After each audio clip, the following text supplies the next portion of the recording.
Welcome, I'm Ivy Rivera, psychic medium. I'm a Taino Arawak, and I have been doing readings since I was about 15 and started working for the public full-time with this about 8 or 9 years ago. So about a year into working with the public, I opened up a school called the Ivy League Psychic Academy, where I train people internationally at this point. And these mini classes that I've been doing during the quarantine are just little snippets of things that we talk about during the psychic mediumship training, okay? And today, this is called How to Tune Your Reading and Probably Block Other Areas of Your Life.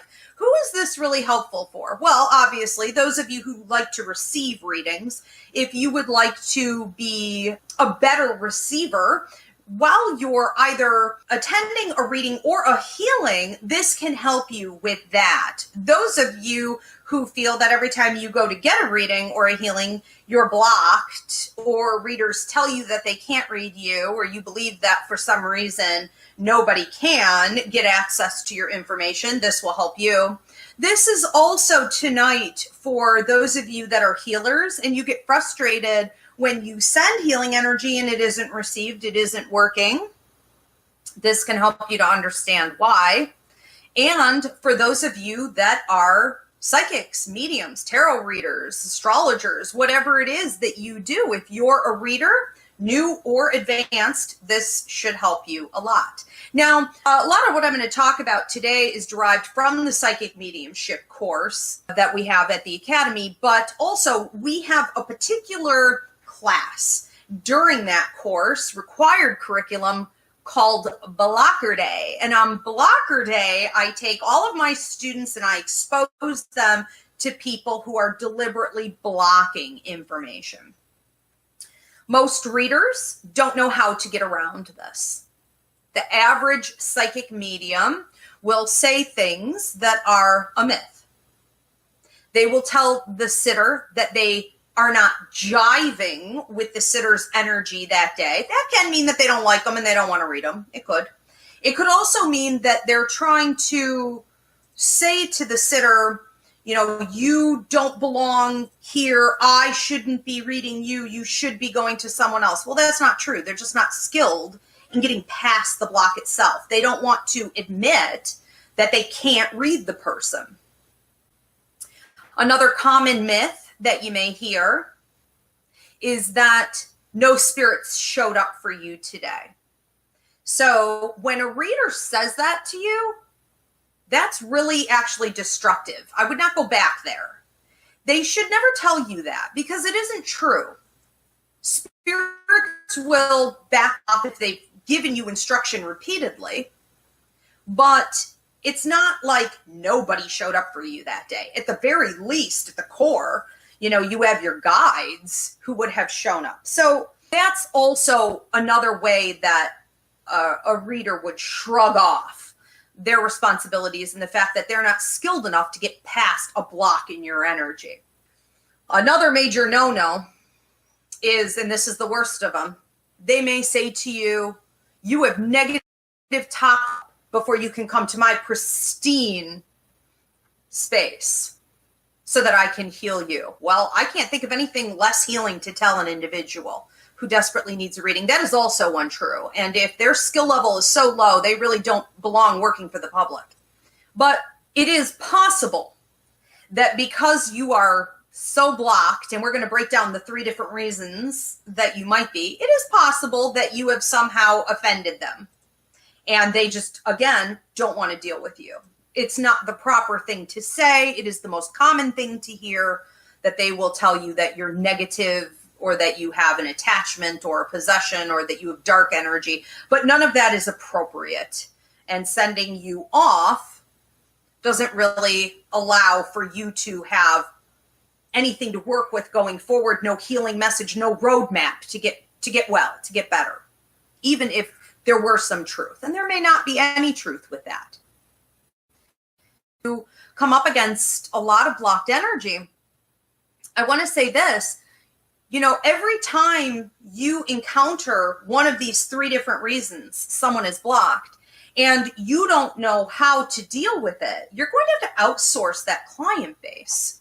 So it's not healthy for your business. It's not healthy for your own personal growth and advancement as a light worker. This is something that you need to be trained in. Okay, so I highly recommend the Psychic Mediumship course to you, where we work on things like this all the time. I do want to say, before I get into the 3 categories on ruining your reading, how to do it effectively, I do want to say that if you're a reader, you're a healer, and you feel that there are blocks, the easiest thing to do straight out of the gate is to check your own self first. So the minute it's static, it's disconnected, there's something weird there, there's no flow, you can't stay right brain, you keep going left.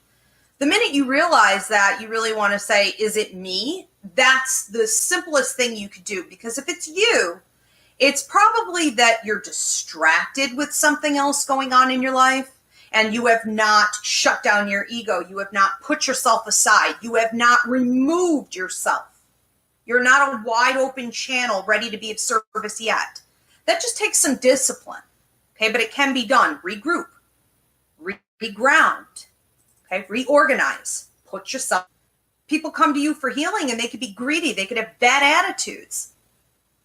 You know, they could come with a chip on their shoulder straight away. And as a good psychic, as a good intuitive healer, it's something that you should be proud of, that you're picking up on that right away. However, you do need to be in control. You do need to be able to say, okay, I don't like this person. I don't like their energy. Don't sugarcoat it.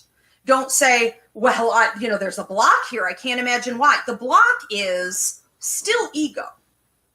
When you come from a place of unconditional love, you can work with anybody. Now, that doesn't make you a doormat, and we're going to break that down here in a minute. But, okay, you can regroup and put yourself aside, your opinions aside, and not put judgment on it.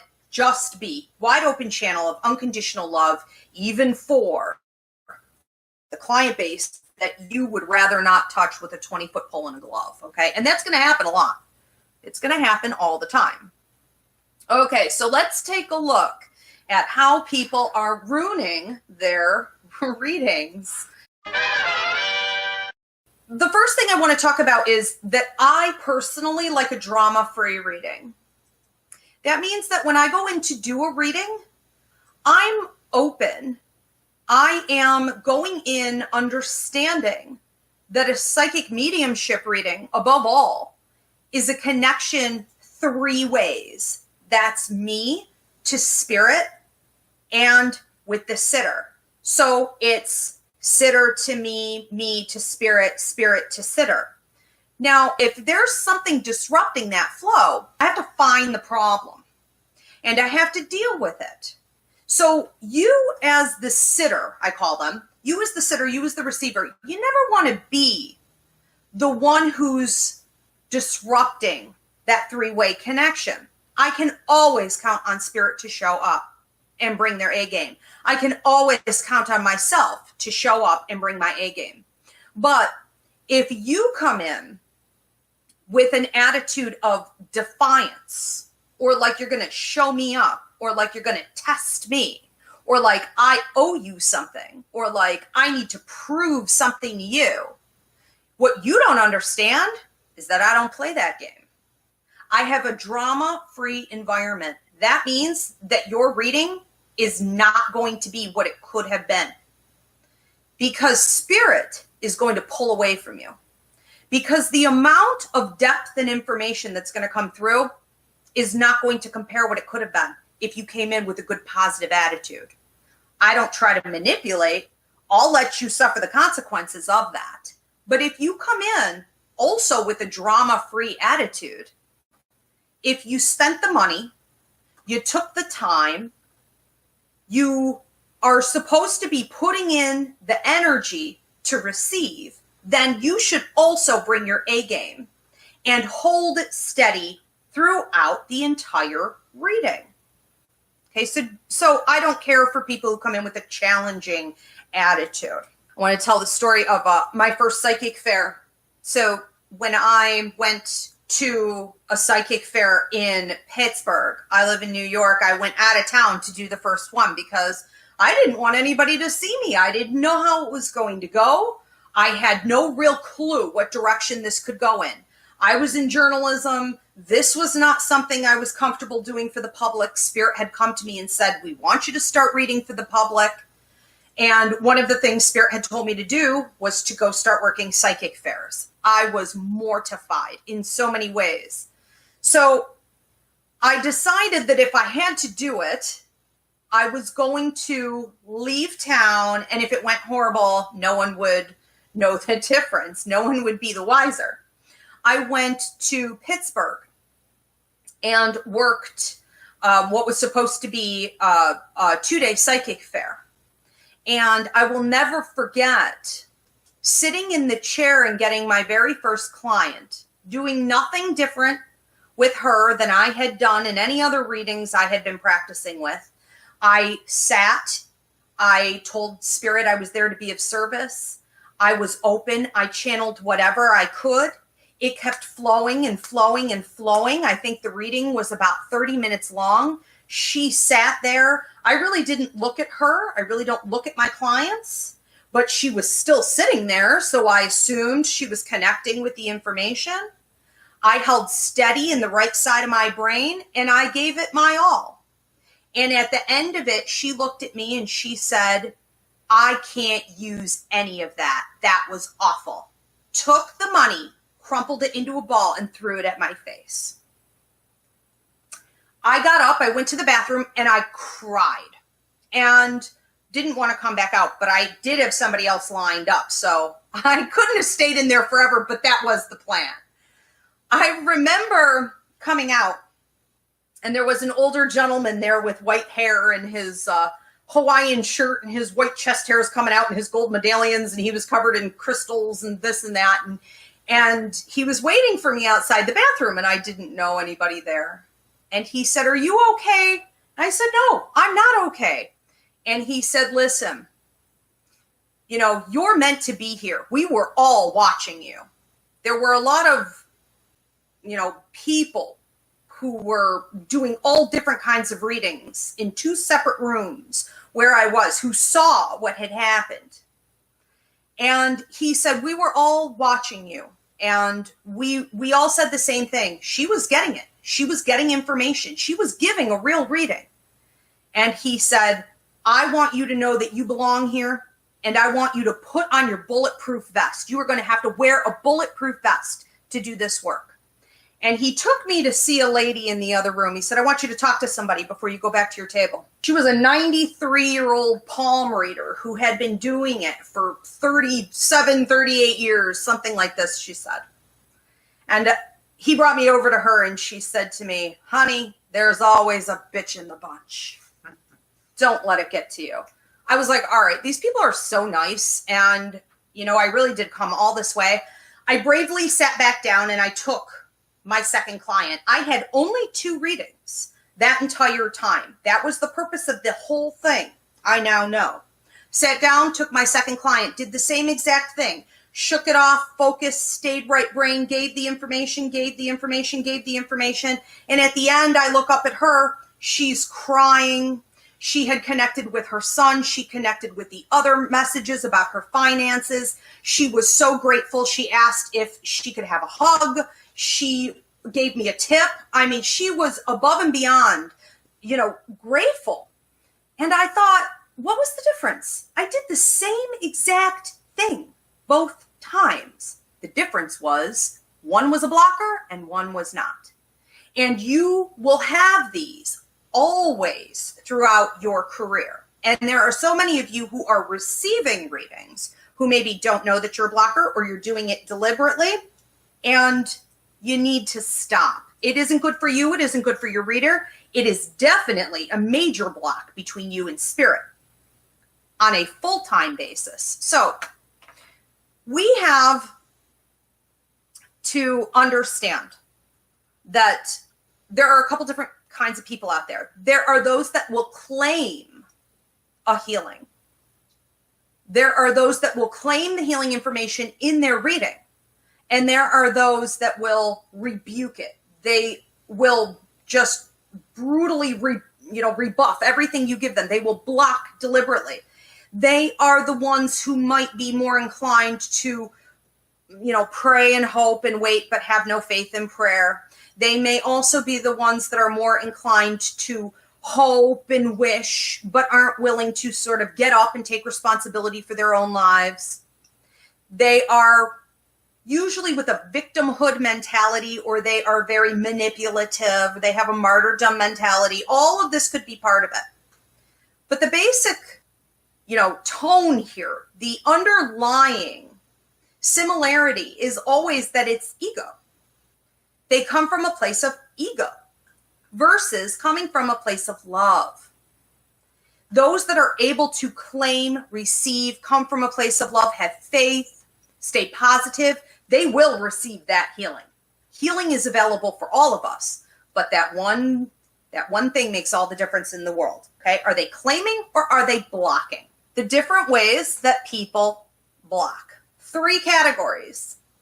I call them deliberate blockers. You could also call them liars a lot of the time. Then we have a second category of people that are needy, super needy, or they are determined to hear one particular thing. And then we have a third category of the evolved, the woke, the spiritually evolved, you could say. So let's break these down. What goes on with these? This is a part of what we do on Blocker Day through the Psychic Mediumship course. All right, so let's talk about those that are deliberate, okay, deliberately blocking you, or they are, liars. Well, we have people who want you to be exact in what you say. And even if you are, they're probably going to walk off and talk poorly about the accuracy regardless. They want more than what is reasonable in terms of the messages that you give them. And a good example of this is a client that I had who I saw writing a book. And she said no. And I saw her cooking. And she didn't really respond to that. And I saw her teaching. And then I thought I saw her teaching people how to cook. And she just kept with her arms crossed and shaking her head. And I got sick of it eventually. And I stopped and I said, are you telling me you don't understand any of this? You don't understand the cooking. You don't understand the teaching. And you don't understand the book? And she said, yeah, okay, I'm a chef. And then she said, okay, yeah, I did start teaching, but that was just last month. And then she said, okay, I am writing a book, but you were wrong. You said it was this big, and it's actually this big. Okay? So you have people who are coming in deliberately being toxic and negative.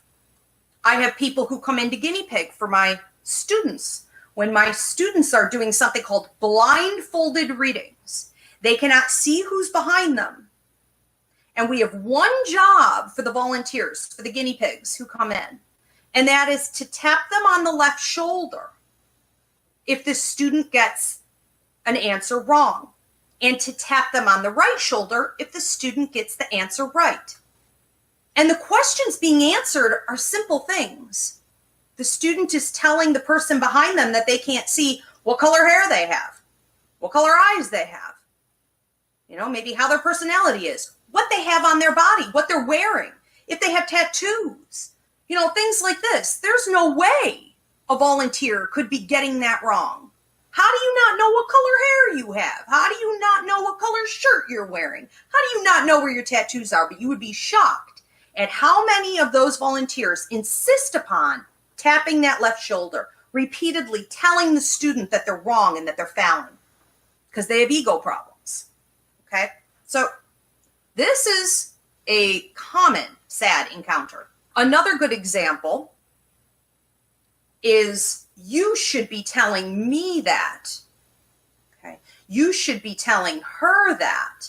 So if A sitter or someone at like a party or a group reading, a gallery, something like this, they want to demand that you, as the reader, are giving certain information that you should know, but they have no idea how any of this operates. Okay? You don't understand what it is as a sitter. I assume that's why you're coming in for a reading, because you don't know how to read yourself. You have no idea what it is that I should or should not be able to tell you. You don't know how I work. We've never met, and you don't know what Spirit is saying to me. What I am supposed to tell you as a light worker is whatever Spirit tells me to tell you. But if you don't want to hear that, you have your own agenda, you're going to block that wisdom and only be willing to hear what you want to hear. Good example of this, I was at a party a couple weeks ago, and a woman there, it became time for her to ask her question. It was a gallery show. So it was her turn to ask the question, and she says, I want to know about my son. Well, that's very vague. You want to know about your son's whole life, your son's whole world? I've got 3 minutes or less. I'm at a party. It's a gallery show. Okay. So I didn't push. I said, okay, well, here's what I'm getting with your son. And she said, well, I want something more specific than that. And I said, then be specific with your question. And she said, about his health. Well, I saw a cancerous condition and a couple other problems. But I am living within a very strong ethical code of conduct. I'm also in New York State. You can't say things like that to people. We do not, at the Ivy League Psychic Academy, prescribe or diagnose. So I had to say to her, I cannot prescribe or diagnose, but I do feel that maybe this area should be checked out and supervised by a medical professional. And her friend next to her, who had been a blocker the whole entire night, was very rude, steps in and says to me, you should be able to tell her that it's cancer.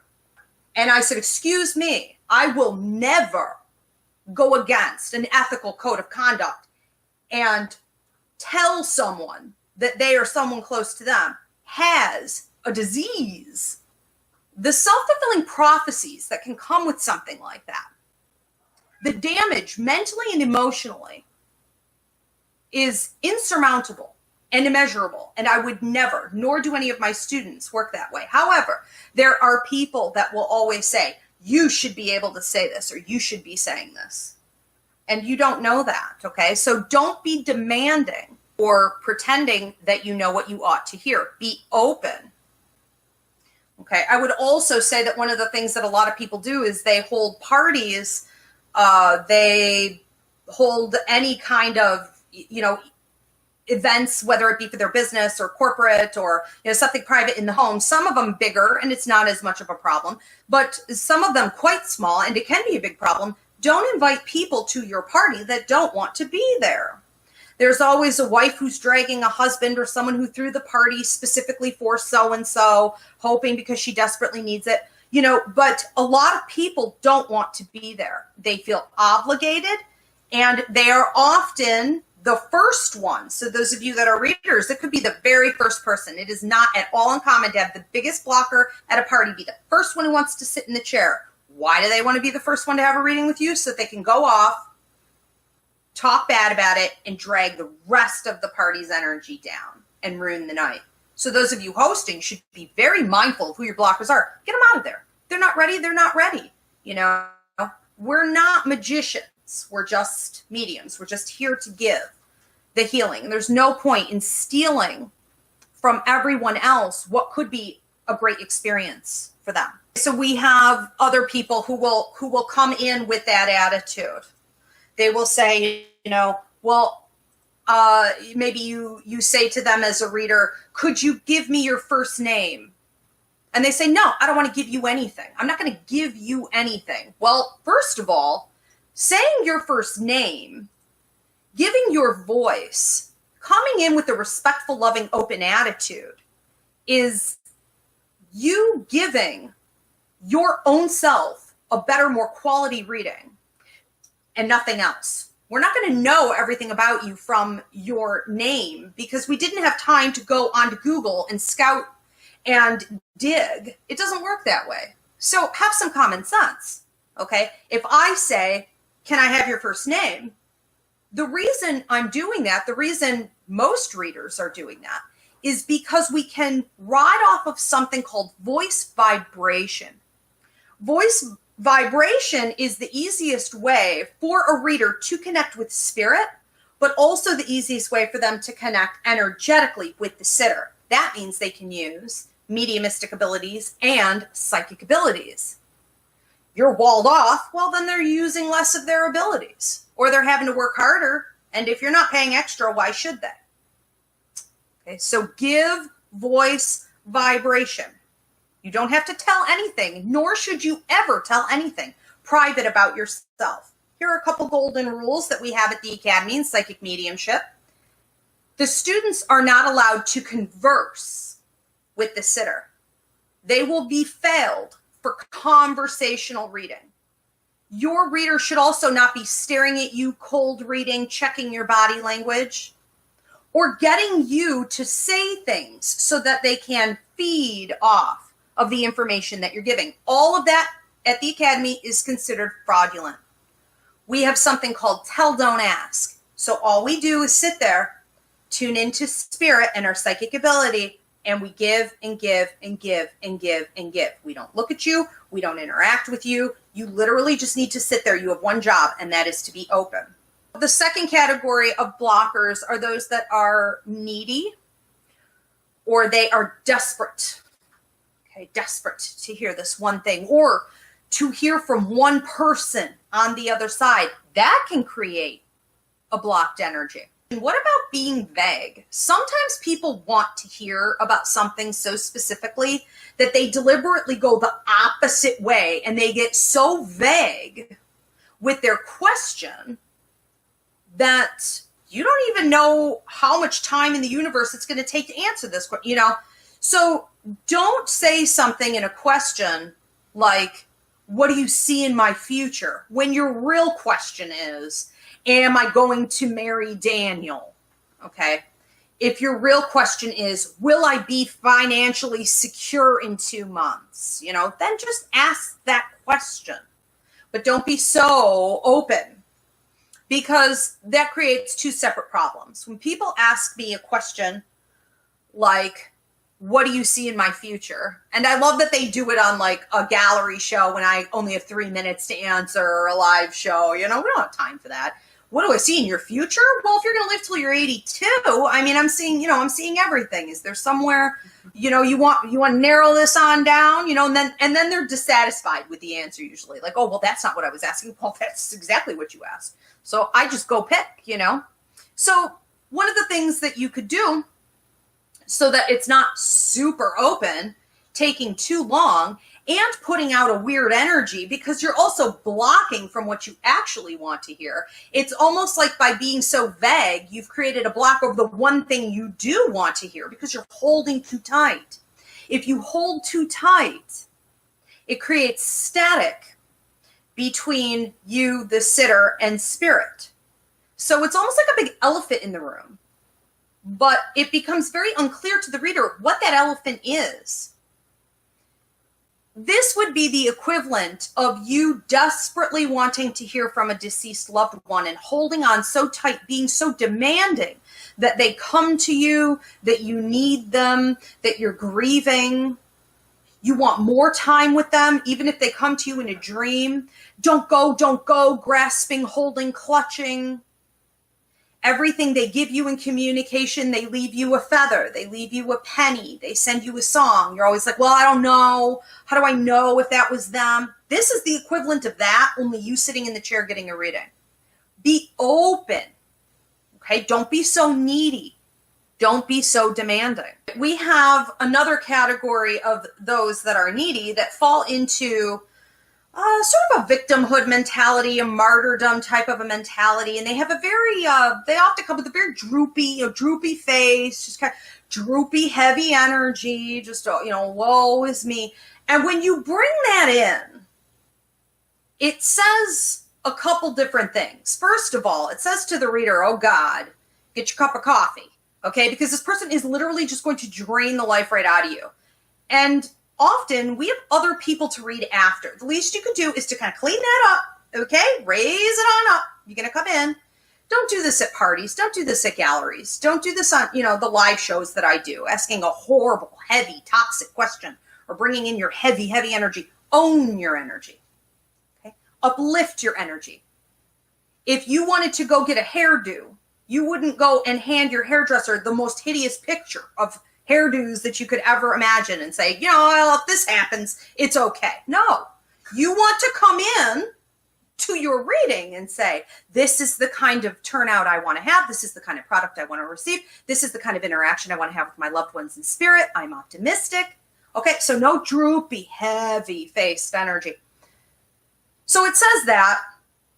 It also says to the reader that you're probably not going to receive anything anyways. So it's a waste.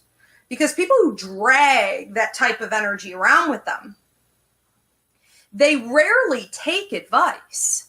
They rarely want to take responsibility for the changes and the amount of effort that are required in their lives to better their circumstances, to feel more connected with their deceased loved ones.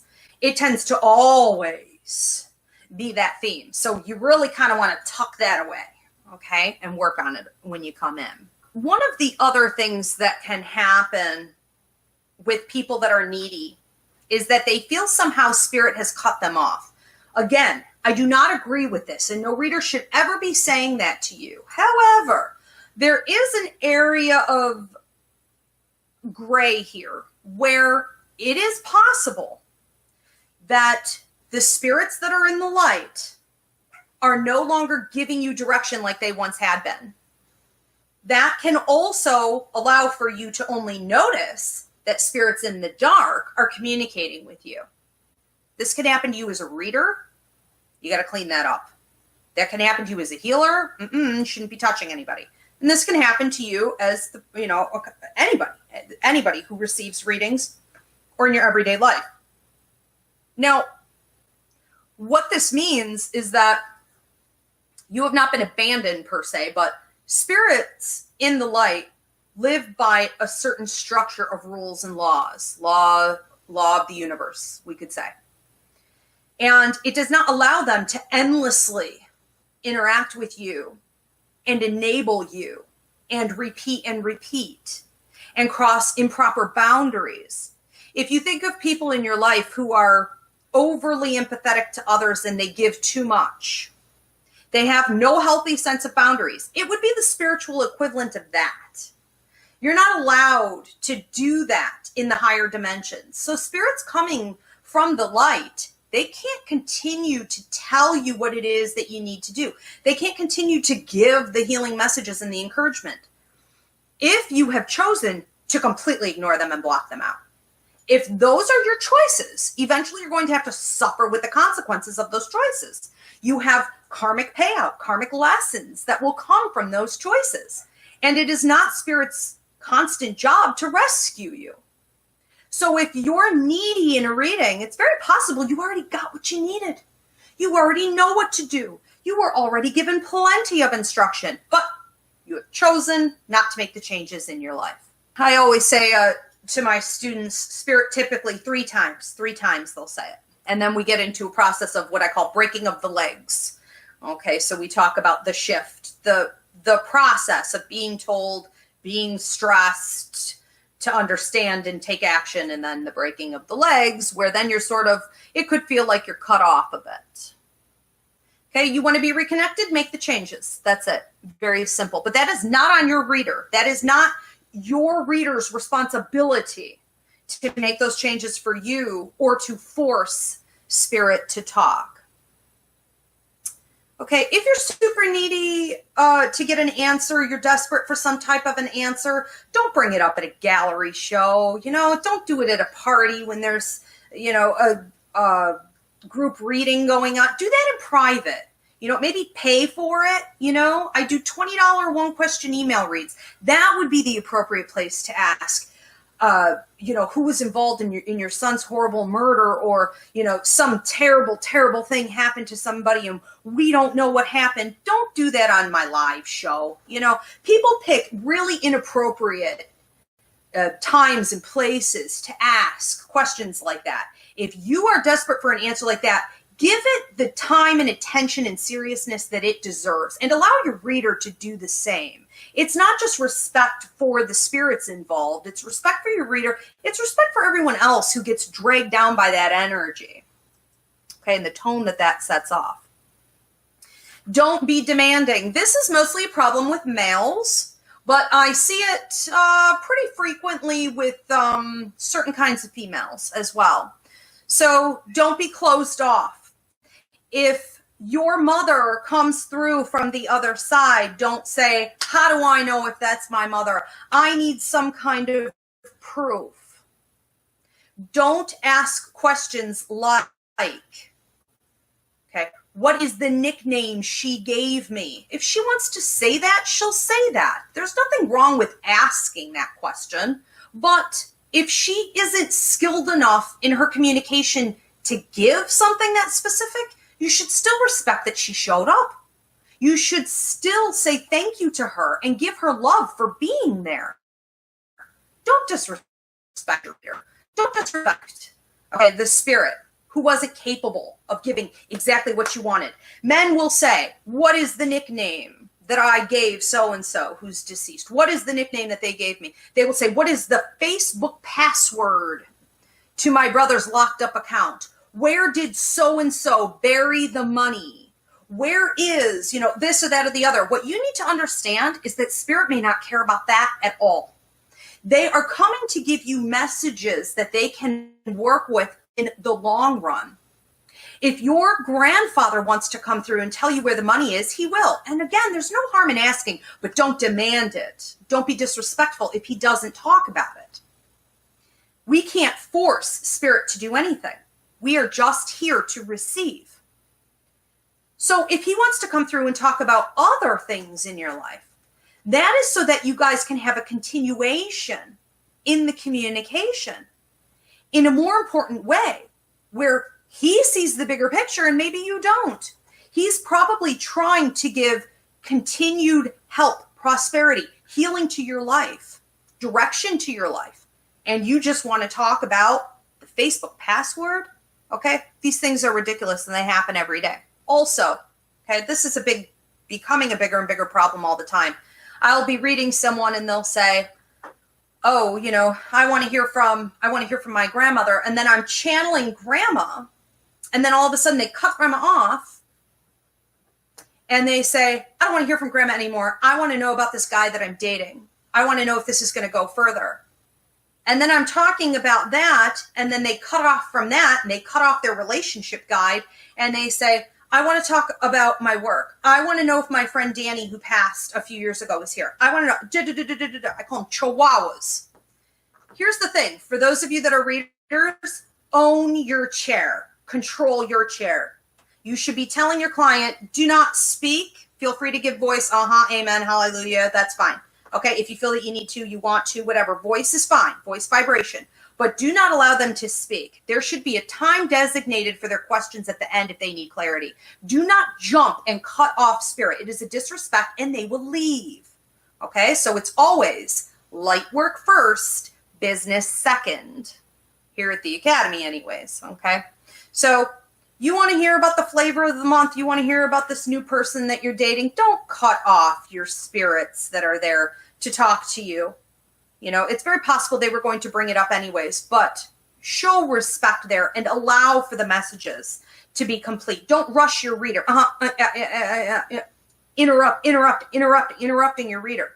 When your reader is truly channeling, they are on the right side of their brain. It's hard to stay on the right side of the brain. We're trained and raised up in a society that is only left all the time.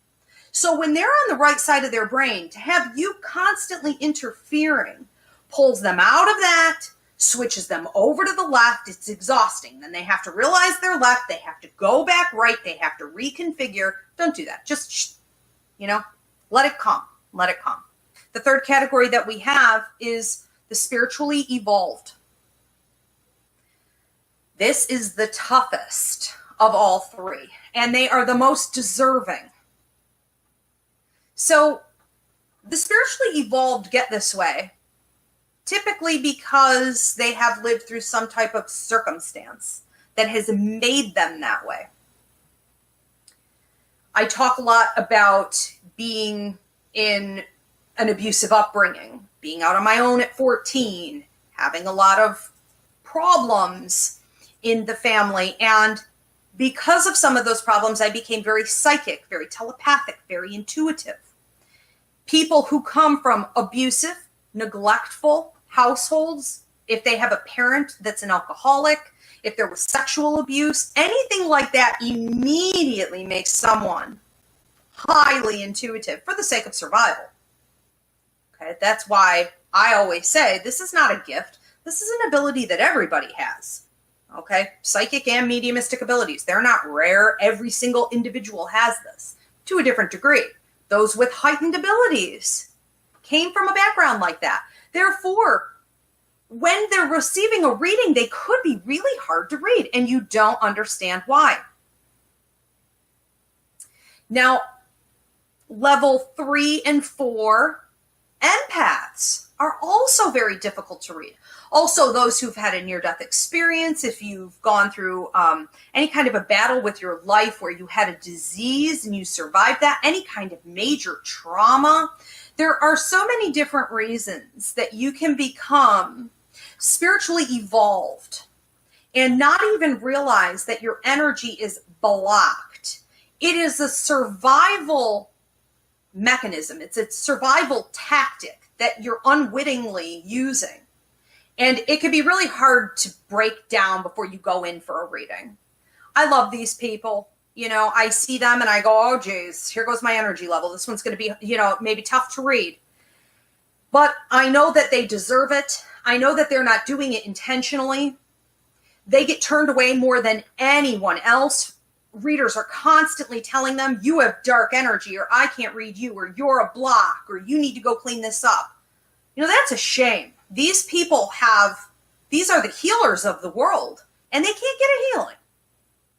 So if you are one of these people, work on it a little bit more.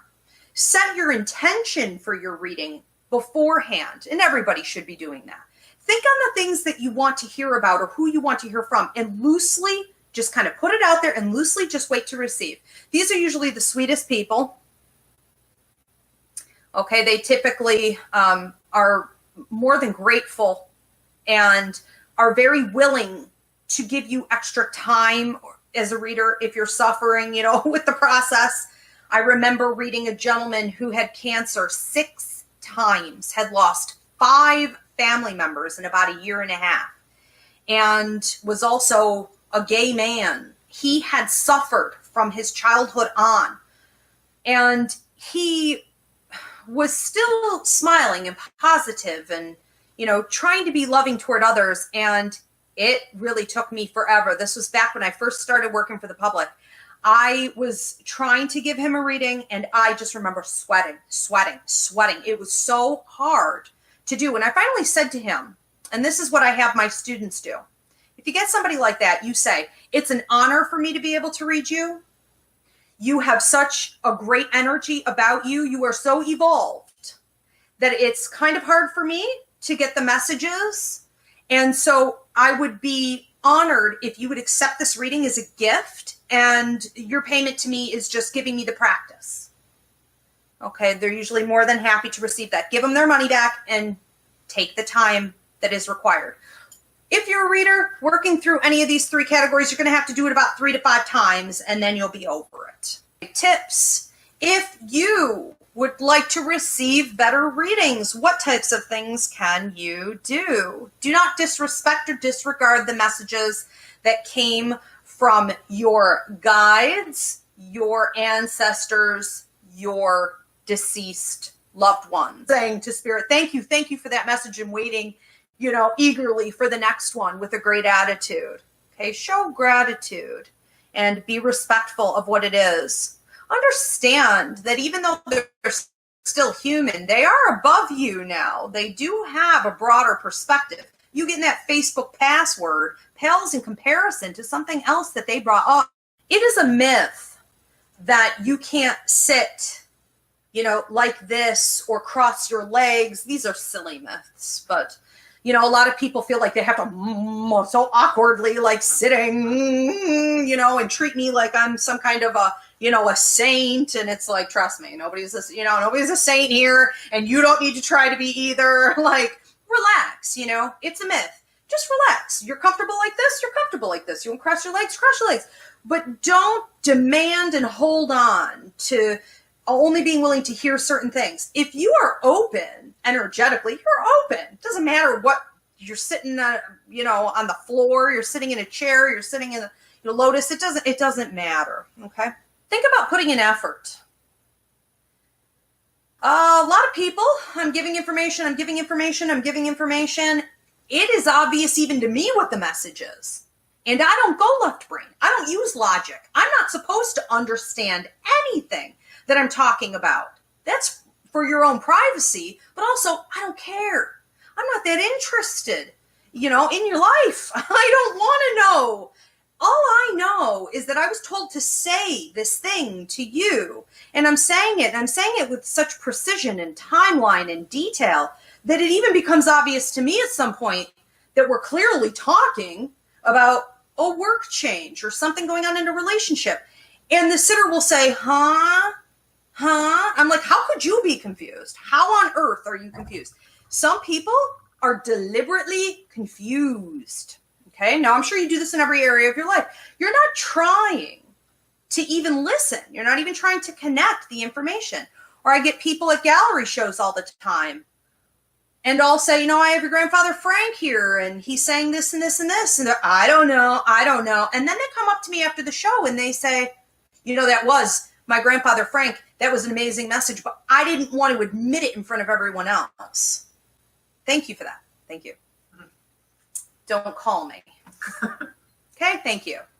But, you may also be sitting there and you're just not receiving it. I'm saying, who over here at this table understands, Grandpa Frank? And they're like, well, I don't know. And then afterward, oh yeah, Grandpa Frank, try, okay? Throw us a bone here. But regardless, as a reader, you have to have the attitude of, I don't care. I did my job. Grandpa Frank was here. I taught for Grandpa Frank. I put in my time. I moved on to the next person. They don't want to receive it. They want to receive it in private, whatever. You cannot allow for your confidence level and your knowingness, your level of connectedness with spirit to be based on their reaction, ever. That is a huge no-no. Take responsibility. Remember that you are the medium. You. The general public, every individual, you, the sitter, receiving a reading, you are a medium. You are a medium. So in your everyday life, stop saying, gee, who's trying to talk to me? Wow, there's a spirit here who keeps trying to communicate with me. Who is this? What are they trying to say? What does it mean? I'm going to go book another reading. This is probably not good to admit for my business, but you are a medium. Talk to them. Ask them. The more you communicate with your ancestors, your guides, God, your deceased loved ones, the more they're going to come to you directly and cut me out of it. Okay? You are able to communicate with them.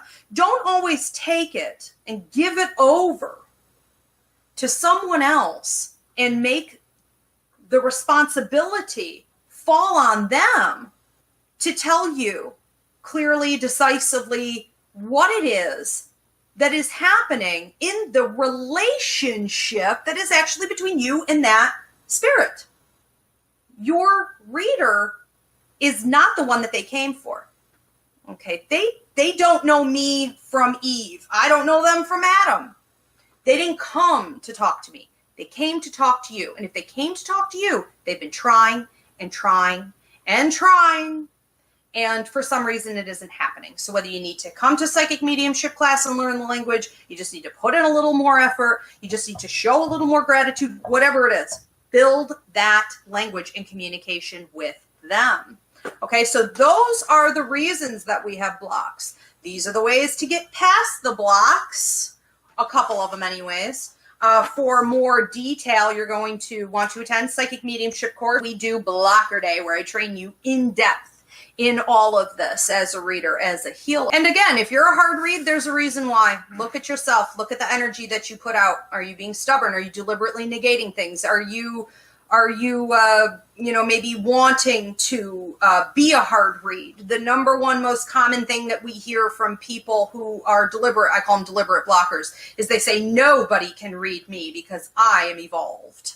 And I'm not saying that that's necessarily, I don't know who this is, but I'm not saying that that's what you're doing per se. However, it is the most common thing to hear. So are there pieces of your personality or thoughts, pieces of your ego that are still in the way, that are making you somehow above receiving, the information? There has to be something there that makes it more difficult. So we always, again, want to examine ourselves first. It is the easiest place to start. I want to invite you guys, how funny, right? How to check your ego in light work and beyond. This is for you guys that are light workers, but it's really for everyone who finds that word is starting to strike a chord with you, ego. It's not just for those that are maybe hoity-toity. It's also really ego, when I'm dealing with it the majority of the time, it's about fear and it's about control. And it's about deciding that you are going to work from that space to get what you want versus being more open and willing in love and trusting of the universe, okay, and getting the bigger picture. So you're either in the flow or you're out of the flow. And if you're out of the flow, it's an ego problem. And we're going to break down why that could be in your everyday life. But you as a light worker, we see so many light workers, or so many potential light workers, go to the dark. Why do they go to the dark? Why are they falling off all the time? Is it greed? Is it a sense of hierarchy? Did it just become such a burden for them that they started to feed the anger because there is so much disrespect in this field? What is it? We're going to break it down. We want to keep you on board. We want light workers to prevail.